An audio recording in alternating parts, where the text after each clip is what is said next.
Hello, and good morning, good afternoon, or good evening, depending from which place you are listening and watching. We have about 1,000 people joining this webinar, which is a small-sized theater and something we would never have achieved without the COVID pandemic, because that's the time when we found all of this out, that this was possible. This is our second webinar, and actually it is the first in a series of 4 that we will broadcast this year. This seminar is all about color. And it is about the effects color has on the well-being of people in their indoor environment. Now, my name is Willem Bermanje. I am Director of Communications at Forbo Flooring Systems, and I will be your host for today. I have invited 2 experts. One from Germany, Carola Seybold, who is working with Pantone, and who I will introduce somewhat later, Karin Haller from Australia, who runs her own color business. But first, something else. When I think about color, strangely enough, for me, Michael Portillo always comes to mind. Do you remember him? He used to be a British politician, and he was a cabinet minister, but actually he got famous by presenting the Great British Railway journeys, which later mounted into Great Railway Journeys of the World. Michael always made a color statement.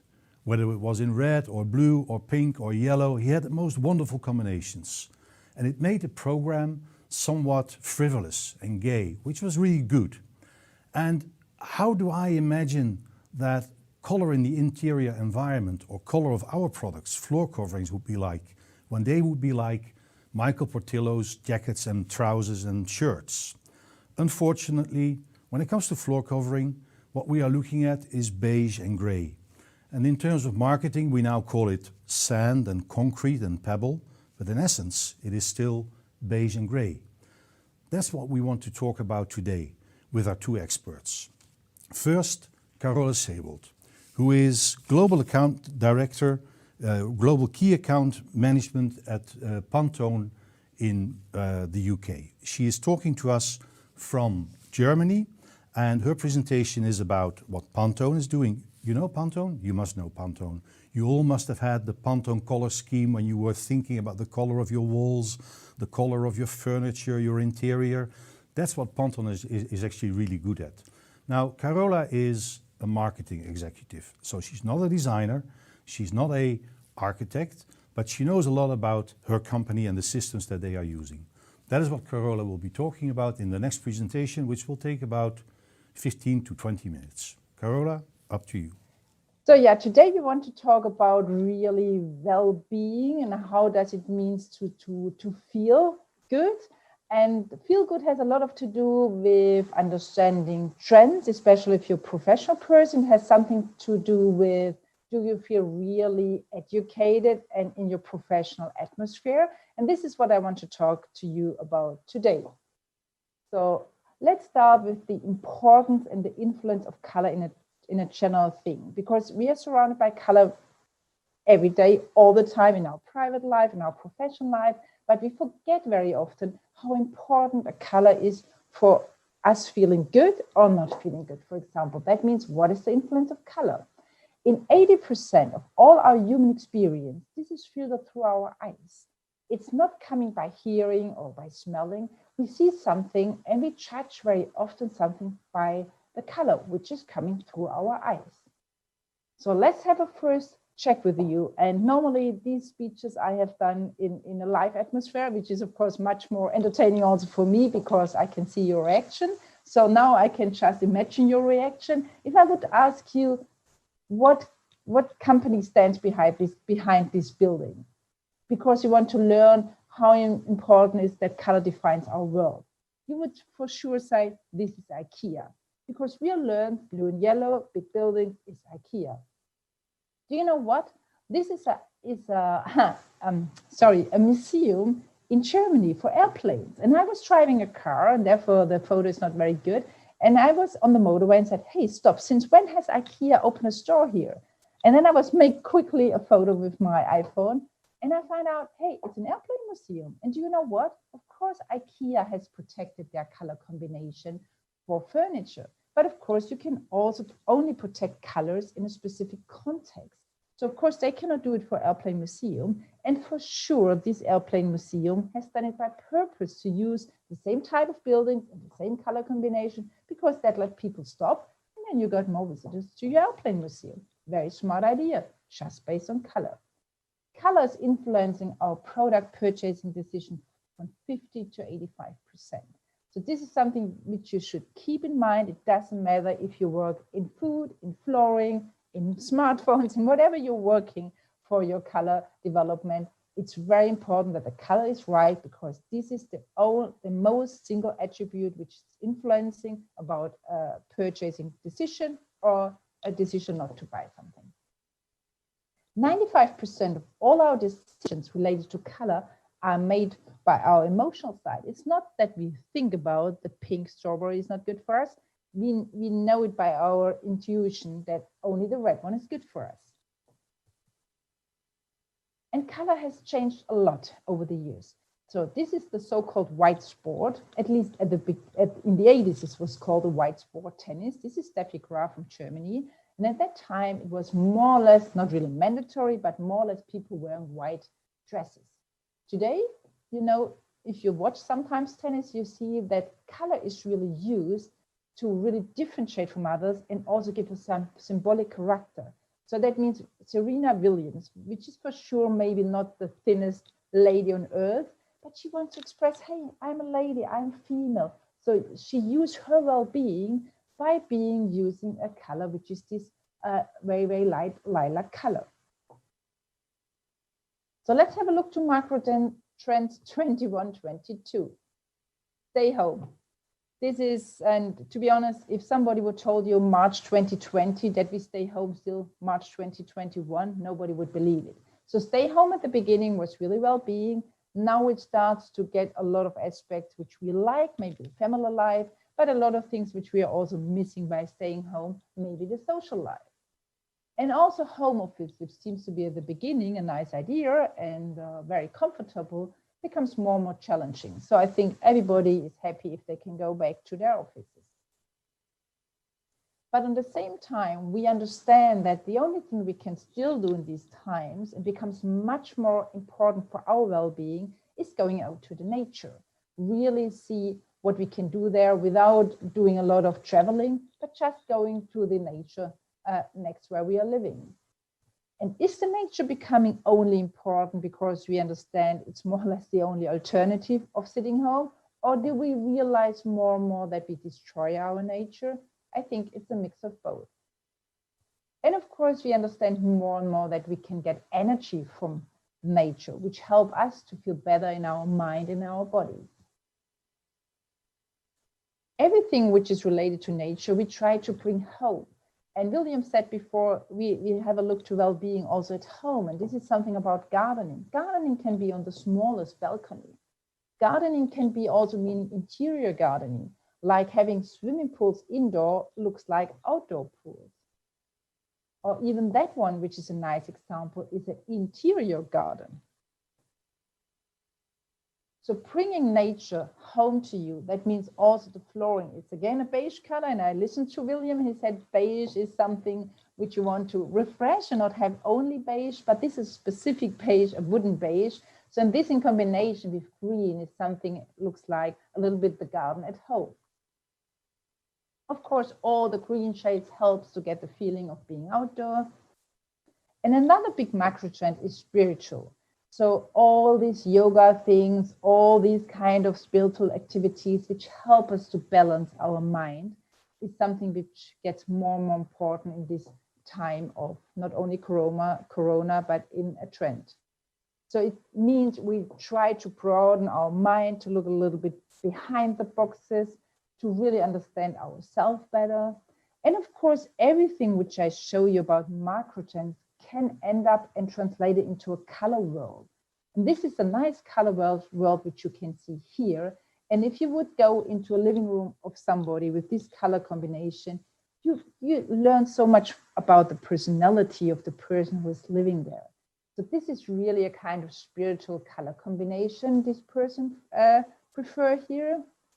And if you take spiritual to the end, we call it Nixon. Nixon is something which is a Netherlands word, which means just doing nothing, nothing, really nothing. Not really having music on the ears by lying on the ocean, not talking to somebody, just do nothing. And this is really the total relaxing time which we need to do from time to time. Of course, this also relates back to a color world, which can be the green and the blue from the ocean. And another thing which is really an important macro trend is something about looking more to production, which is local, not really just think about the best price what you can get in the world, but really try to look to local production. Also, something which is important for our world is to get a lot of new things all the time. Don't stand still. So this you can see in a lot of collections where they drop collections, which are much smaller than before. They do it just for a short period of time, and they do it more often. Another trend which is important for all of us is sharing things, not really owning things anymore, really sharing things. Can be cars, can be scooters, not animal and pets yet, but maybe this soon. But all the things of sharing something becomes much more popular in our world. Sustainability, a trend which is not new, not at all, but it's still going on. We try to get colors and shades from nature. We feel better if you're surrounded by natural products instead of a lot of plastic, like you can see here in the photo with the old bottles, all the carton things. And of course, a good thing is one person's trash is another person's treasure. So to really recycle things in a smart way. Oh, this is a nice example from a company, Ott, in Paris. They have done a special material called banana text. It's a sustainable beeswax coated canvas. And they really have done sneakers in this material, totally free from any plastic material. One brand of H&M, which also help us to protect the nature better. You can do a subscription there, like you can do clothes by rental. That means you pay a subscription fee, and then you can go into the store and you can rent some, some clothing and bring it back after a while. So very nice idea for a kind of recycling, reuse things.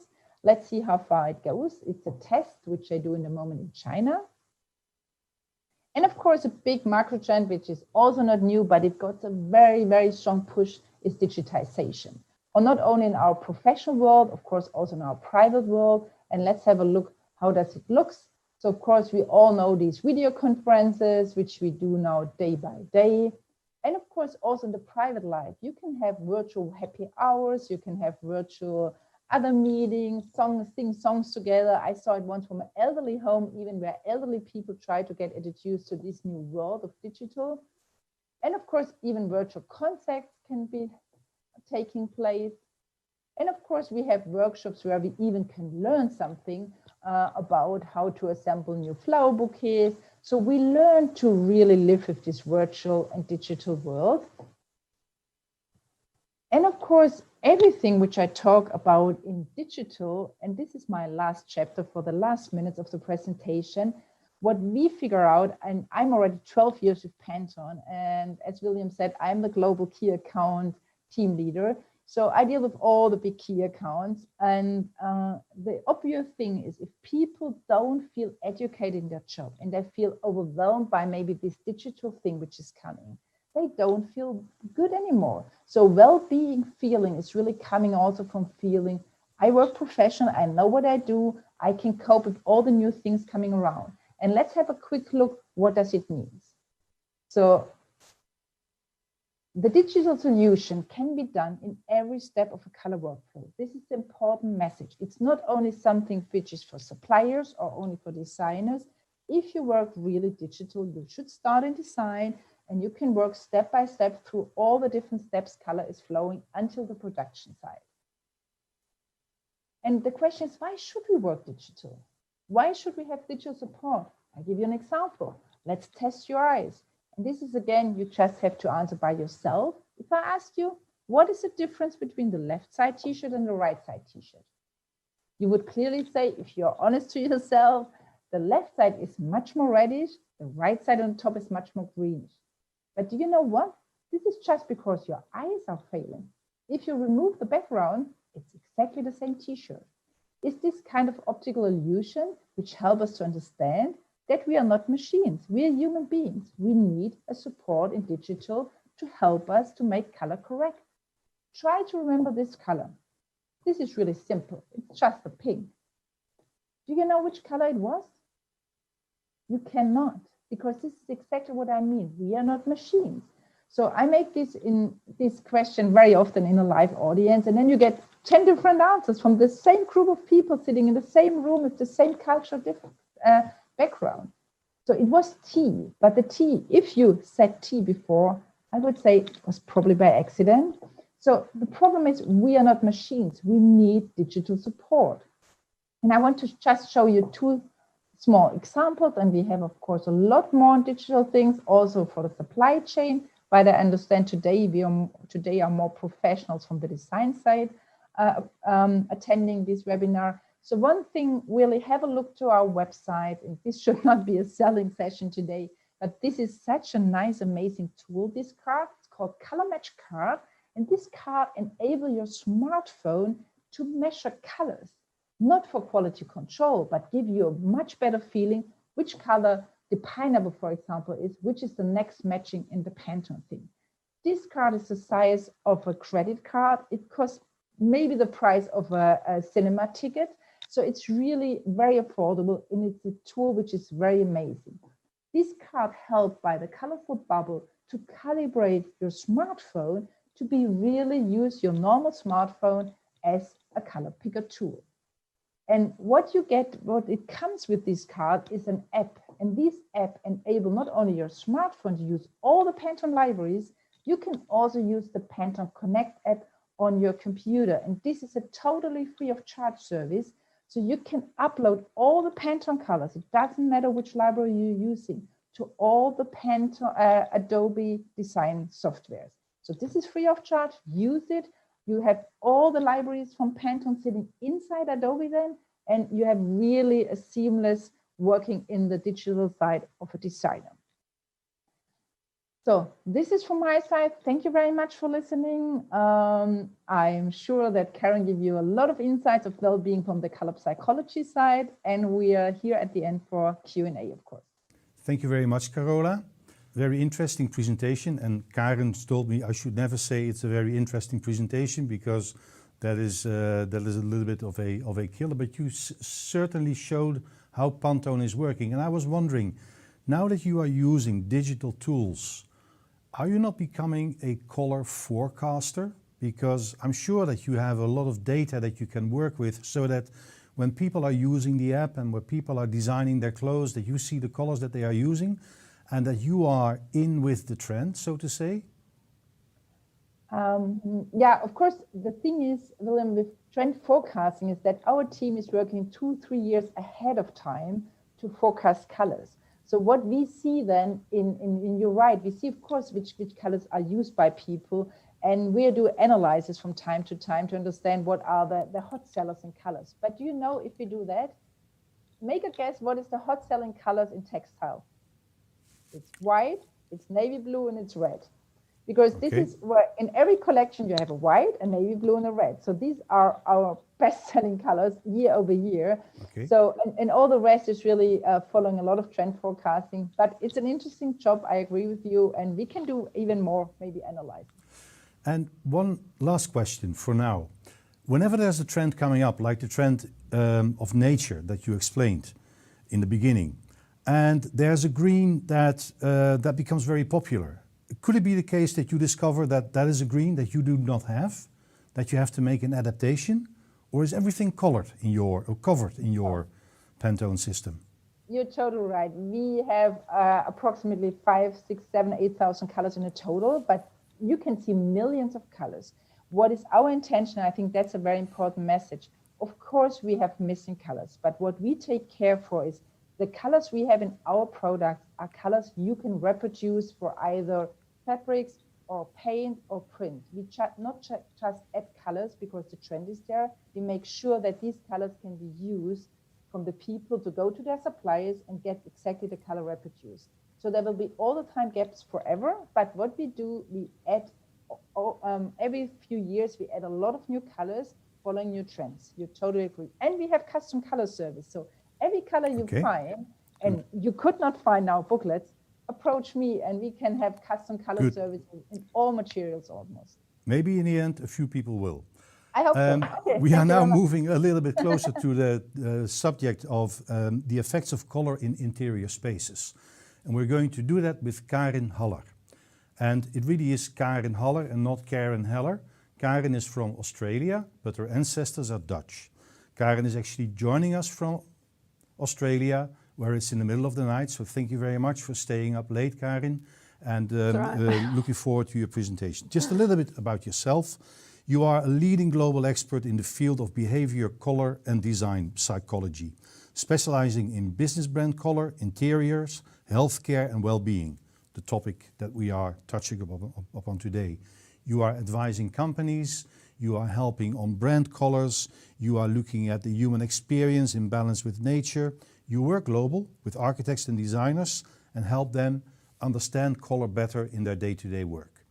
You have sent us and shared with us a presentation on your work and on what you can see as being the effects on well-being of color in the interior design.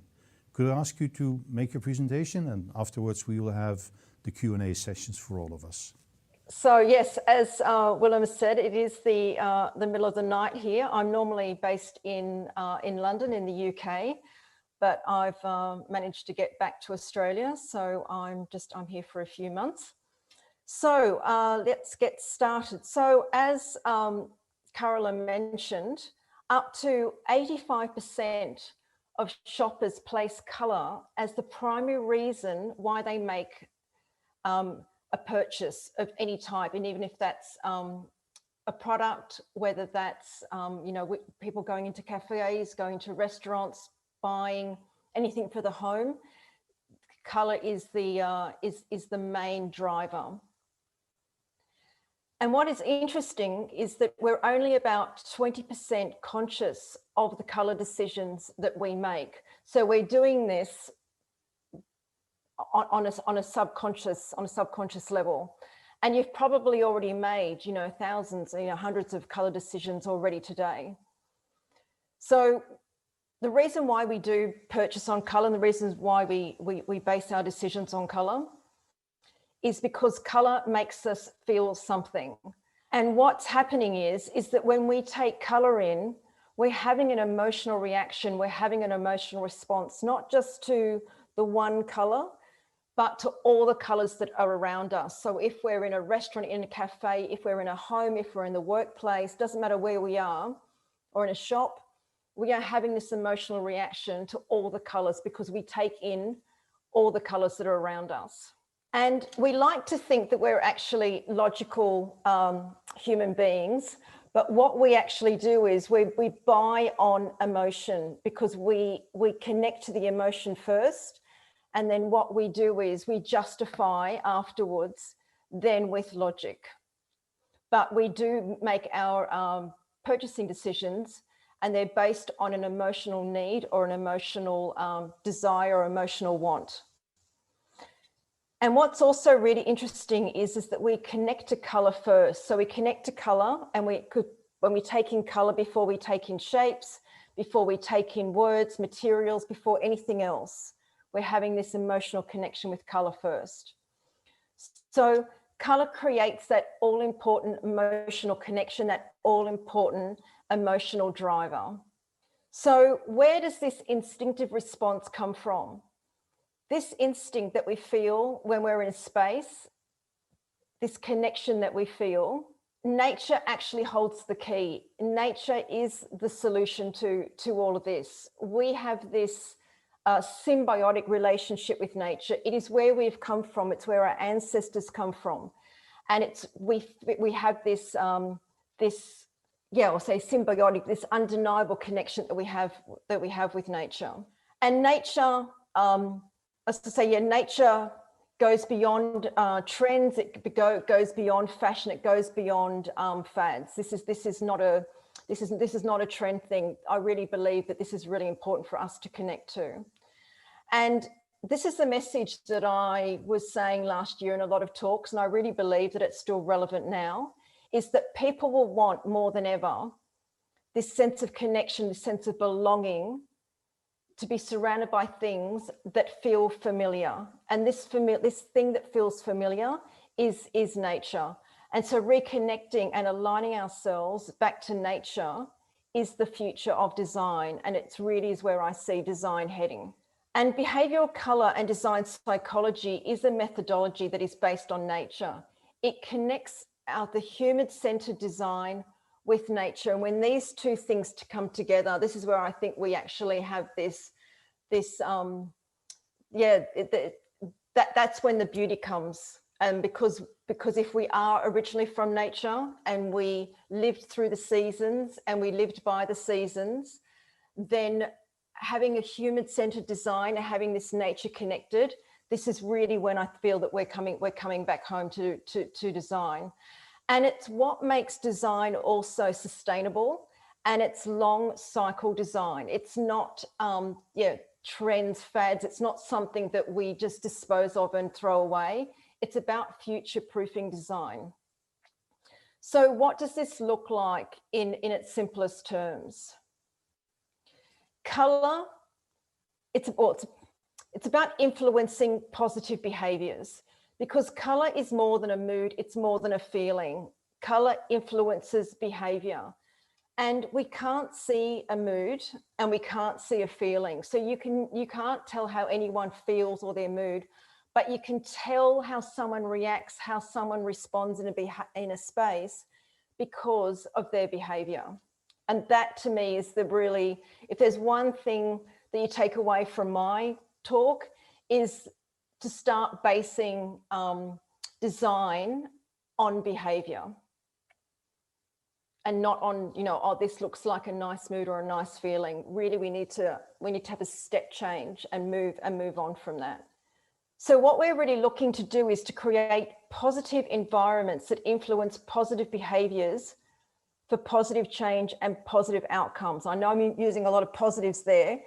The reason why I'm saying positive about 4 times is because color can influence behavior, absolutely, but you can also influence behavior in a negative way, and you can use color to influence in a positive way. So that's why I really want to instill that what we're looking for always when we're using color is positive outcomes. And especially when return on investment is important for business, and all the factors of well-being are, being measured, air quality, light, sound, everything is being measured. Color can be measured as well.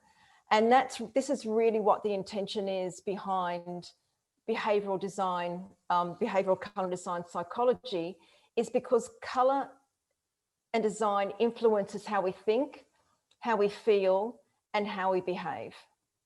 So to give you something to take away, and you might want to write this down, is I have a 5-step framework that I use when I work with my clients. And what I want to share with you is step number 2. And this is about assessing behavioral triggers and motivators, because this is what is measurable. A lot of people think that color is something aesthetically pretty. They think color is something that is, a trend of fad. It's not important. It's just visual, and that is it. But if we take in color before anything else, if we do have this emotional connection and the emotion that triggers us in our behaviors, then what we want to do is, when we're using color, we want to make sure that we know that we've got the right environment and we've created the right environment for whoever that is, whether that is for the home, for an office, whether it's for hospitals, for the department stores, whatever it is. If you can find out what the behaviors are that they're wanting and the behaviors that they don't want, you can then put that into your scheme. And then at the end, when you've finished the whole work, then you can measure that by the behaviors of how the people are showing up in that space. And that's how you can make it measurable.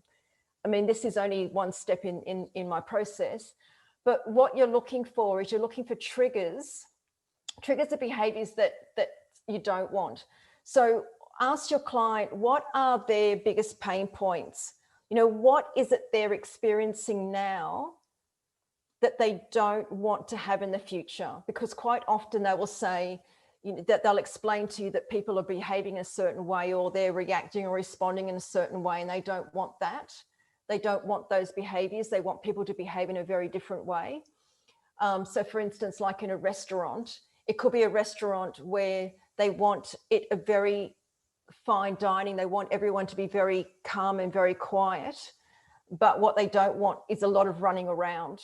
And so colors can be used to help influence and trigger people, for people to know that, oh, actually, this is a place, this isn't McDonald's, you know, this isn't a place to go running around. This is a place actually that we need to be quiet in. And because of, and it does influence then the way that people will behave in the space. Then motivators are behaviors that you do want. So ask them what is working for them now. And also, because there will be behaviors that are positive and that are working now, but also what positive change, what outcomes do they want to see in the future? So by asking that, is that this helps you to then guide you towards what colors, what color palette to use. It will help you to guide you towards the proportion of colors to use, because you could use a small proportion of a particular color will give you one type of feel, one type of behavior. But if you increase that particular color, you could very well get the adverse side of those behaviors, which is what you don't want. So the color palette, the saturation of colors, whether they're soothing, whether they're stimulating, the proportion of colors, the placement of colors, all of these will have an impact. And of course, the design as well. And because what we're wanting to do is we're wanting to create a space that ultimately people will thrive in, because it's predicted that by 2050 that up to 75 or 70% of us will be living in urban environments. And it used to be, I think in the 1950s, it was 80% of people lived rural, so lived very much connected to nature. And now that's going to completely flip. So what we do, and what I really believe that we have a responsibility to do, is to, it's not to make every house and every indoor, everything green. It's not like that at all, because every color is in nature, except brilliant white, but every color is in nature. So it's about creating the familiar, creating that what we're comfortable being, and that we feel very safe, we feel very connected in, and environments that will actually, and that is what I believe is really the future of well-being. So that's the end of my talk then, Willem. That leaves room for a lot of questions. Yes, I'm sure it does. I'm actually wondering if you make that statement, ultimately we want to create spaces where people will not just live or be productive, but feel safe, connected and thrive. Do you then mean to say that every choice that a company is making, that a house owner is making, that a brand is making is an individual choice? What do you mean by individual? That one car could be very different in terms of the colors that they are using than the other car. That one fast food chain could be very different in its expression in color and design than another one, because they just want to reach out to different people. Is that expressed through color? Yes, so the restaurant is a good example. Is every brand will have its own brand personality. And if we look at the restaurants, and so they will have a certain look and a certain feel. the way they're designed. So if we use a fast food restaurant and a fine dining restaurant, they are also attracting a different type of target market. So whilst they need to show up authentically and say, this is who the brand is, this is who this is how we're showing up, and this is who we are as an authentic brand, it is also who is our ideal target market and how do we attract them in to make sure that the right target market comes to us and not the wrong one. So the colors and the design style, the logo, the way that the restaurant or the fast food outlet has been designed will attract that kind of target market. Because when you look at even just the fast food market itself, there are so many different types of fast food companies, and they are all putting their stake in the sand and saying, this is us, this is who we are, this is what we stand for. And if you like us, and if you feel connected to us, then you will come to us. Because we will walk past 3 or 4 restaurants, cafes, until we walk into one and we go, this one gets me, this one, I relate to this one understands me, so I will go into this one. And that is through, yes, there is the menu, there's all of that, but it's the color and the design style that what attracts us first in. Yet for all of them, the saying goes, nature holds the key. So they're all fishing out of the same pond, more or less. Yes, because that is where we come from, isn't it? We come from nature, and we really need to reconnect, because I really believe every step we take away from nature, we take away from ourselves. There is this disconnect that is happening, and it is, yes, digital, AI, all of that is great, but there is a point too where we feel this disconnect, and this is where we feel a dis-ease and a discomfort, and we can feel that there is this disconnect, and this is because we're disconnecting ourselves so far from nature, which means it is so far removed from ourselves. Would that also be the reason when I talked about floors being beige or grey, or being wood colors or stone colors or concrete colors, that this also has to do with this link to nature? We actually noticed that in the type of floors and the type of colors that we are selling, that they are natural, so to say.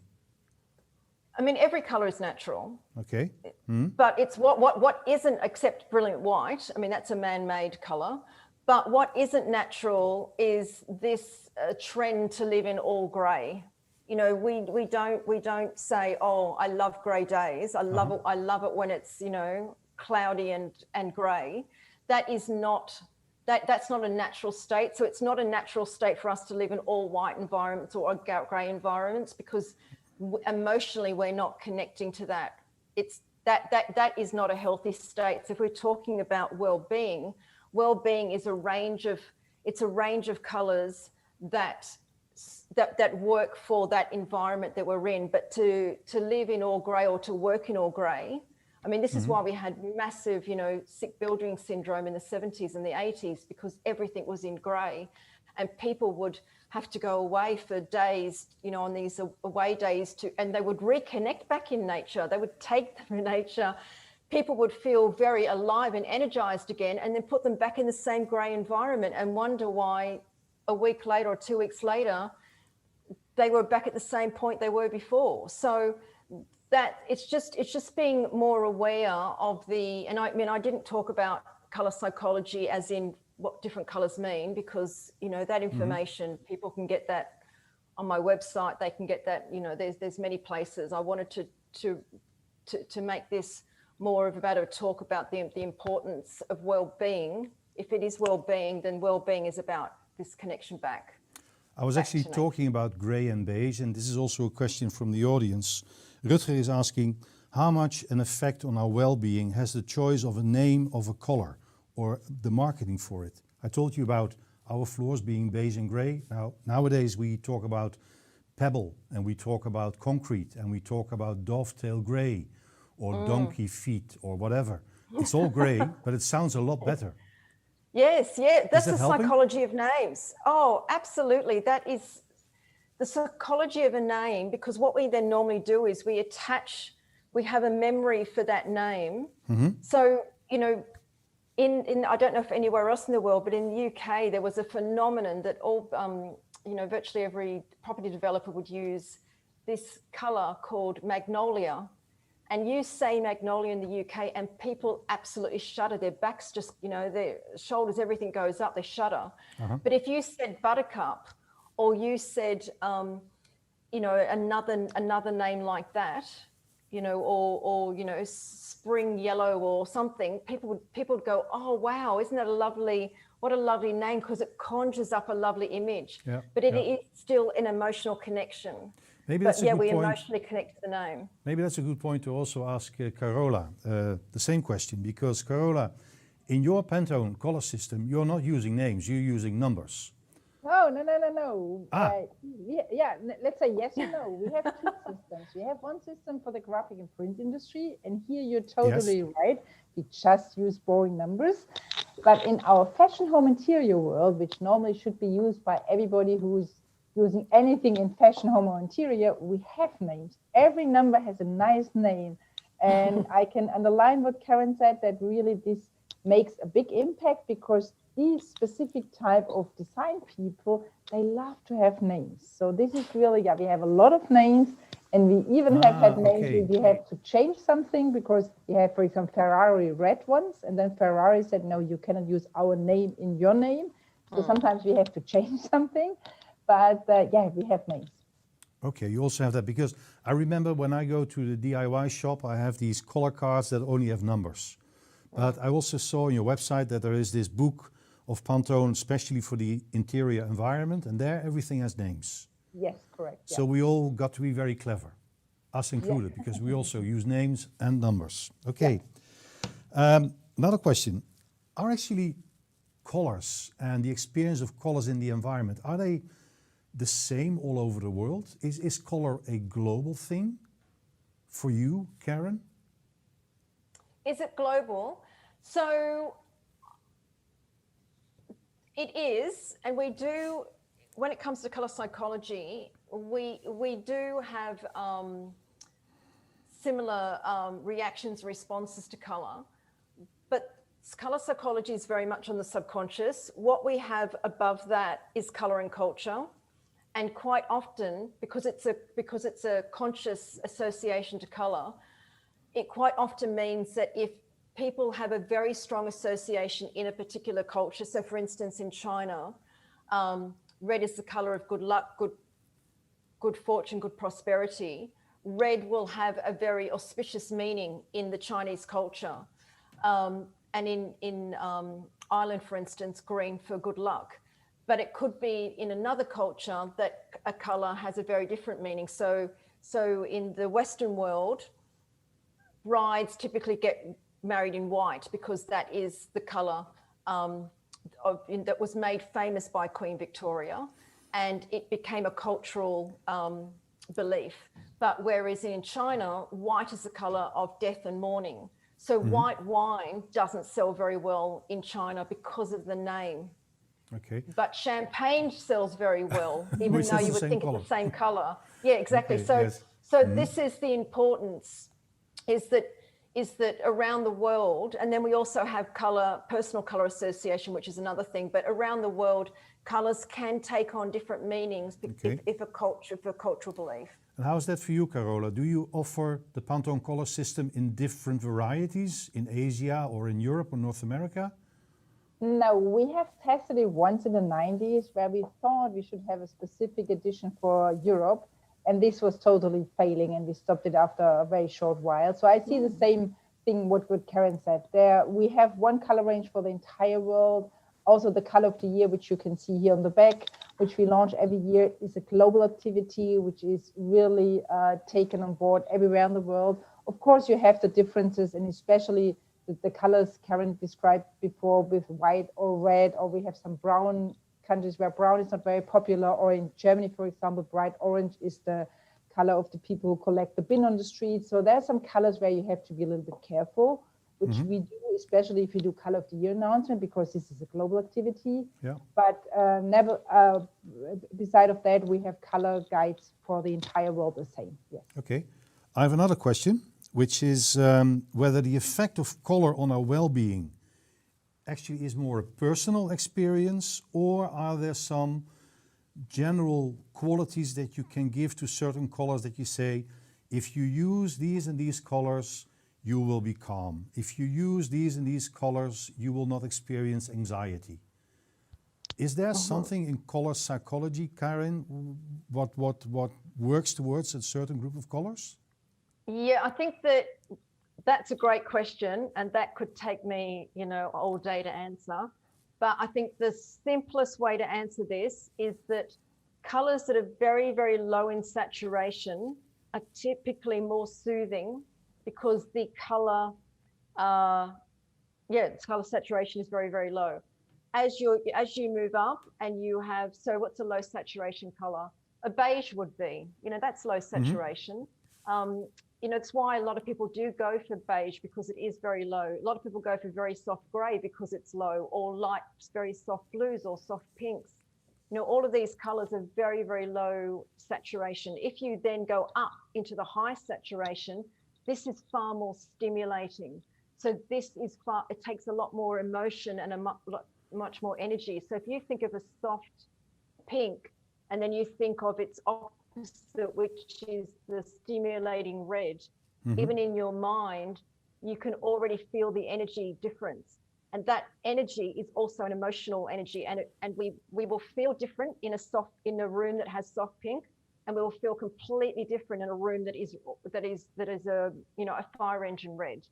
And that's because of the way that we take the color in through our eyes, the way it goes through to the hypothalamus, the way that it then has this connection to our emotion, and the way that we will then respond. Red and pink is physically soothing or physically stimulating. So there is a lot more to say, but like I said, I could go on forever about that. But if just to say that the low chromatic is typically soothing, and the stronger is typically very stimulating. Because that's what I learned from our designers, that you have color, you have saturation, and you have hue. And these three elements actually make what it is that you see.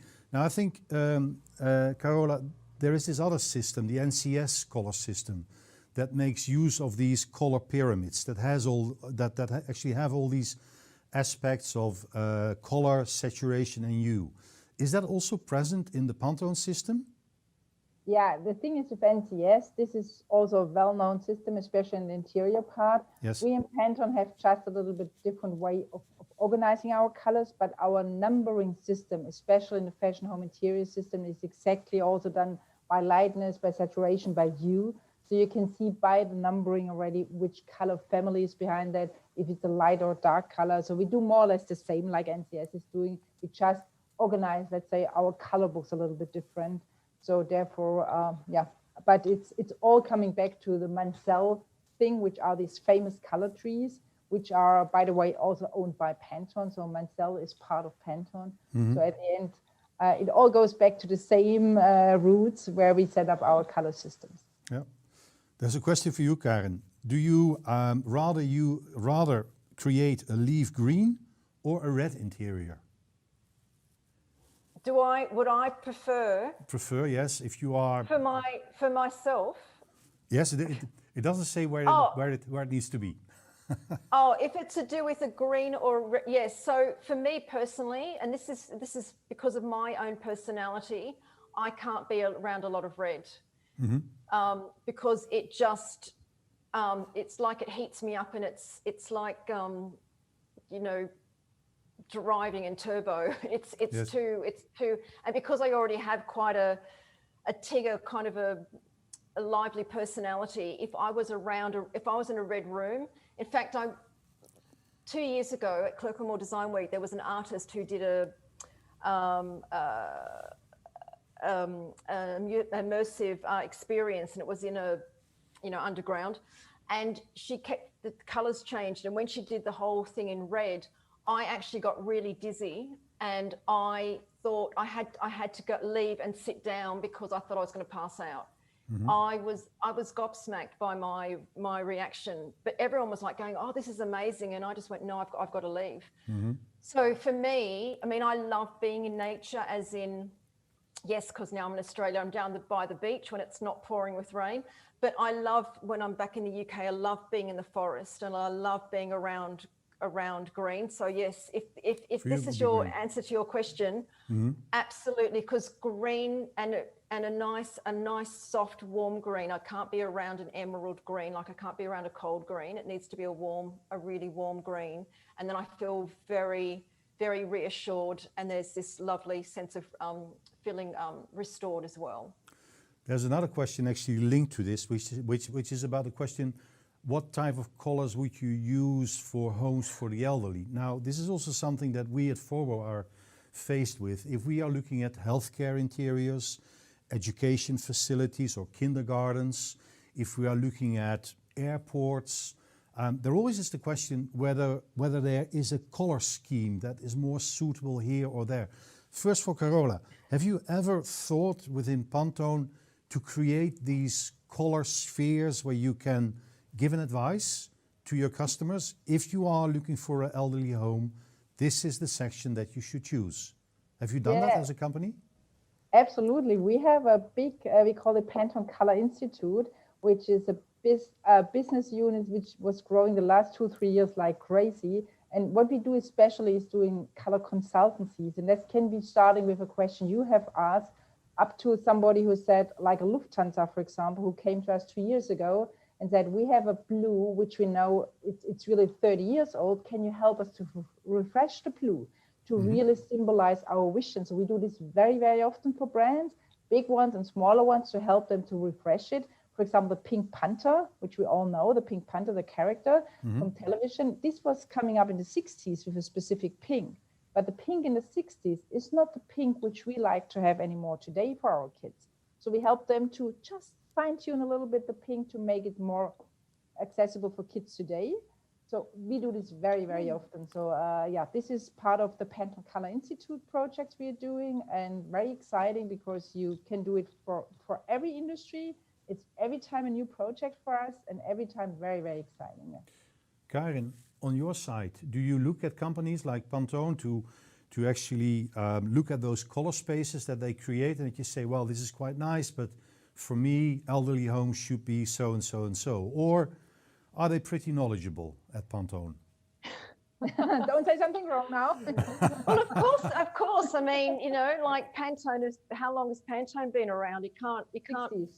Yeah, you can't be around that long and not know what you're doing. So yeah, but the reason why I put my step 2 in this presentation is because it's exactly where I start from. And I knew this, we'd get a question like this, because people always say, what's the one color scheme, or what can I do in this space? But it's not about, and I never start with color, right? Okay. Because once you start with color, you're down this emotional color rabbit warren. That's why I always start with behaviors. I actually start with what is the end result you're looking for. So what are the positive behaviors you're looking for? Because that's once your I know triggers and your motivators, huh? Yeah, because when I know what that is, when I know what the outcome is, I work backwards and I can work out what the colors are. Because once I have the outcome and I've got the colors and the design style, once that's all then put together, we can then measure it, because we know exactly what it is that they're wanting at the end, and we can measure whether they've got that. So that's why I always say, you know, it's very much like the movie Fight, if anyone's seen the movie Fight Club. The first thing about color is I don't talk about color. I always talk about behaviors, because as soon as you show anyone a swatch of colors, oh, I like that one, oh, I don't like that one, and then you get into this endless debate, you know that, yes, in this endless debate, and you can't get people out of it. So I actually don't even broach that subject even when I'm first having my consultation. But, you know, in a care home, it's not just a care home. Every single room, every single space has a different purpose, a different function. And those different spaces, those different functions, there'll be different behaviors, and there'll be different ways that they want people to the experience. So this is, you know, experiential design is what experience do they want them to have in that particular space. And so let's design it, sorry, obviously it's getting late for me.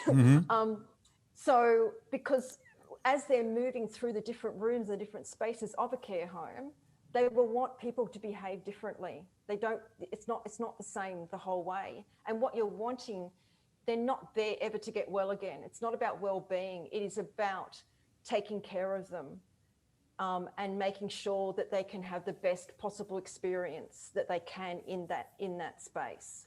So you do exactly the same in a school, because all the different classes, all the different kinds of lessons, the purpose of the rooms, all different.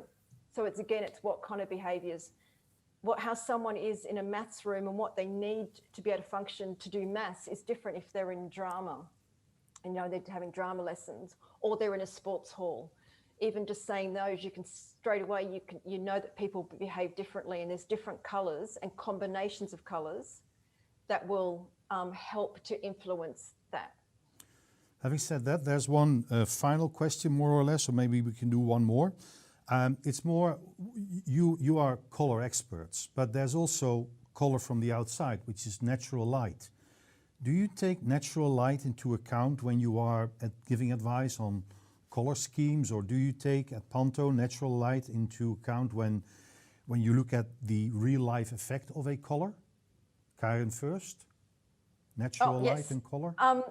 Absolutely, because colour is light. I mean, if we didn't have light, we wouldn't see colour. So these two things are absolutely, like this. Yeah. But it's not just natural light, it is light. So, look at the light source. I've got 3 light sources on now. So colour will absolutely change with the lighting. And I always tell all my clients, I tell my students, you might pick a fantastic colour scheme, but you've got to take it into this in situ. You've got to have it in the place with the right kind of lighting, like not the lighting that is there at that time, but the lighting that is going to be used. And you need to see how the colours render under that light in that situation, because it could be north facing, south facing, different hemispheres. There's and also different times of the day. So you've got the colour. And I get so many, clients from the home that will say to me, oh, I like the colour in the morning, but I don't like it in the afternoon. And you're trying to explain to them it is actually the same colour. It's the light that's shifting. So it is, I don't know, I'm sure people might be having a bit of a chuckle because they've just gone, that happens to them all the time. Yeah. But it is an education process for your clients. Is that part of your... light is so important. Part of your consultancy too, Carola, this effect of natural light on color? Yeah, absolutely. And I think Karen explained already very well. I can only add some more technical details, because exactly what Karen said is we try to educate the professional to really say what you said, Karen. Where do you want to sell your product? Is it in a store where you, for example, have fluorescent light condition, which is a very cold light, which is eating all the red parts of a color?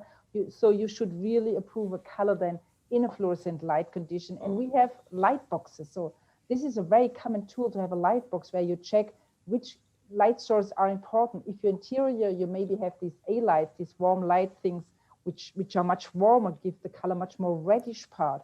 Because still we have a lot of professional clients who go still to the window. But like Karen said, in the morning, it's a totally different color, like in lunchtime, like in the evening, and even a humidity and all the other things which comes across plays a major role. And it's really, I'm starting my career in the fashion industries in the end of the 80s. And I have been working with going to the window to check colors.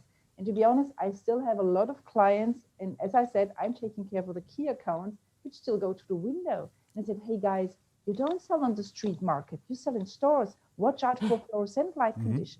So it's really a major thing. And like Karen said, without light, so switch off your light tonight in the sleeping room, and then try to look around and find any color. Everything is gray, and without light, we don't see colors.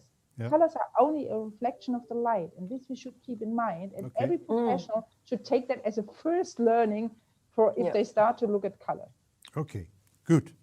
Well, it's 1 hour gone, so we need to stop, unfortunately. I started out with Michael Portillo and his colorful coats and trousers and blouses and stuff like that. That's not for everyone, but at least it is a very personal and emotional choice.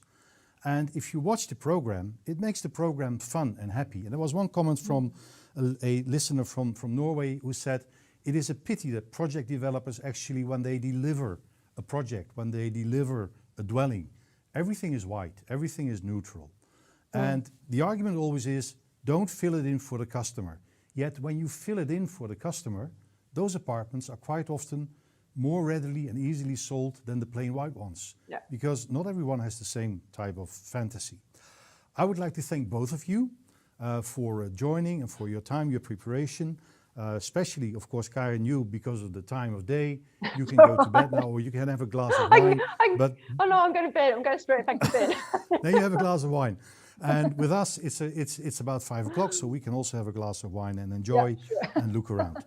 To not leave you with a blank screen at the end of this presentation and to give you some color and some inspiration, we'd like to share a movie with you, which is our new Marmoleum movie. It's about floor covering, but it shows you that floor covering is about nature. It shows you that floor covering is about emotion and is about color. So I would like to thank all of you who have joined. Like I said, over 1,000 people. You were a great group.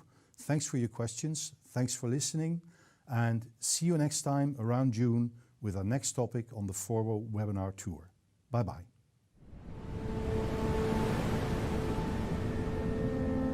Since more than 100 years, we have been making floor coverings for our everyday life, exploring innovation,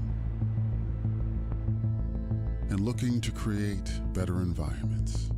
We have been inspired by what is all around us, and we are convinced that our best engineer is nature. With its help, we have created Marmoleum.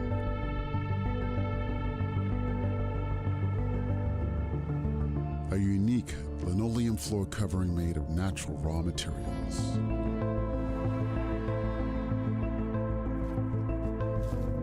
By learning to work with our planet and its organic cycles, Forbo Flooring Systems is able to make one of the most sustainable products.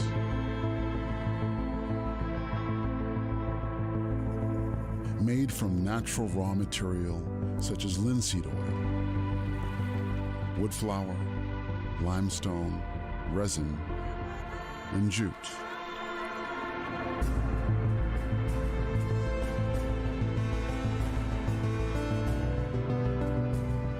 With the women and men supplying our raw materials, we are committed to work with respect. Using resources from nature while letting it regenerate. With Marmoleum, we are proud to make durable flooring, truly CO2 neutral, from the origins to the final product, without buying carbon credits. By working with our ecosystems, we create better environments. Today we have a choice. Produce better, to live better. Let nature come inside. Good for people, for buildings, and for our planet. Marmoleum, provided by nature, made truly CO2 neutral. Forbo Flooring Systems.